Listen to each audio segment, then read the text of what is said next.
kronik problemin e zjarreve dhe që ka bërë investime masive në të gjitha drejtimet për të rritur rezistencën edhe për të ulur nivelin e dëmit, tek Italia apo tek ndonjë vend këtu në rajon, dhe megjithatë kur vjen puna tek sezoni i zjarreve, prap e shohim se sa e vështirë është. Europa vetë, Bashkimi Evropian, po ashtu, ka bërë shumë investime tek sistemi i përbashkët i mbrojtjes, por humbjet e këtij viti kanë qenë humbjet më të mëdha historike. Në pyje edhe në njerëz edhe në bakti e kështu me radhë. Është një luftë e vërtet që kërkon shumë durim edhe kërkon shumë forcë. Ndërkohë që teknologjia vazhdon të prodhojë dron inteligjent me kapacitete të rritura për të kapur më shpejt sinjalin. Në mbyllje dua të bëj një vlerësim të posaçëm për Policinë e Shtetit. Do të bëj një vlerësim të posaçëm për Policinë e Shtetit për faktin që në këtë sezon më shumë dhe më mirë se sa në të gjithë sezonat e tjera, edhe pse ishte sezoni më i vështirë, Policia e Shtetit ka qenë në gjendje të identifikojë dhe të arrestojë psikopat dhe kriminal që vën zjarre. Dhe besoj shumë që fakti që ky sezon solli kaq përmirësim në këtë aspekt, edhe këtu kemi një hapësirë për të rritur forcën goditëse të Policisë së Shtetit, për të rritur kapacitetet për parandalim, pikërisht duke bërë që sot një punë operative në territor për të identifikuar personat potencialisht të rrezikshëm. Sepse këta që vën zjarre, siç duket, kanë edhe disa karakteristika të veçanta si personalitete. Ndërkohë që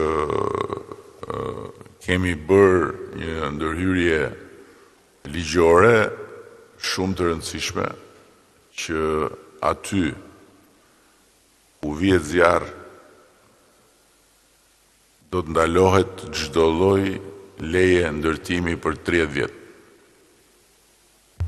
Pra nëse një territor i cili është i, si thua, haporex për të ndërtuar,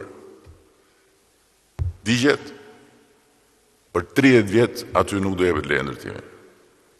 Që ta kenë të qartë gjithë që djegja nuk të sjell në kushtet kur ti pastaj mund të vish thua që nuk është pyll, nuk ka pemë aty, kështu që kjo është toka ime dhe unë dua të ndërtoj. 30 vjet do të ndalohet dhënia e lejes së ndërtimit dhe ai territor do të rimbillet. Dhe për këtë jemi duke punuar me Ministrinë e Mbrojtjes për të sjell edhe dronët mbjellës që janë një forcë e re e teknologjisë që ndihmojnë në ripërtritjen e territoreve të djegura, gjë për të cilën është përfshirë edhe Ministria e Mjedisit drejt për drejt. Ju falenderoj vërtet shumë për të gjithë punën që keni bërë, ju që jeni këtu. Falenderoj në mënyrë të veçantë Zjarfiksit që i shoh në këmbë atje.